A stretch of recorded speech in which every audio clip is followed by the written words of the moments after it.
Hello मैत्रिणींनो, नमस्कार. तुमचं कावळे किचनमध्ये आज स्वागत आहे. मी आज तुम्हाला मुळ्याची शेंग बनवून दाखवणार आहे. त्यासाठी हे मसाले घेतलेले आहेत. लसूण, खोबरं, अद्रक हे मी आता वाटण करून घेणार आहे.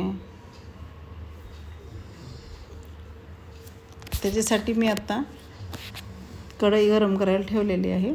त्याच्यात तेल टाकून घेतलेलं आहे. आता आपलं तेल गरम झालेलं आहे. त्याच्यात जिरे, मोहरी घालून घेत आहे.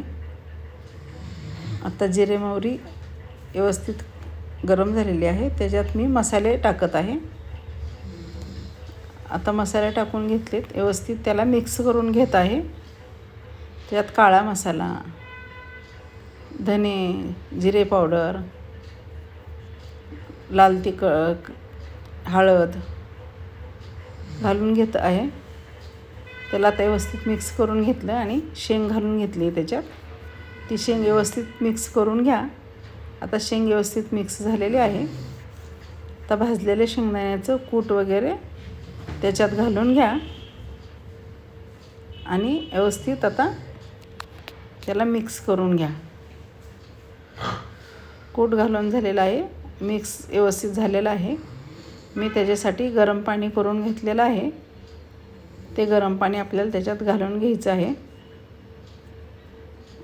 आणि त्याच्यात चवीप्रमाणे मीठ टाकायचं. 10 मिनिटात आपली भाजी तयार आहे. खाण्यासाठी भाजी तयार झालेली आहे.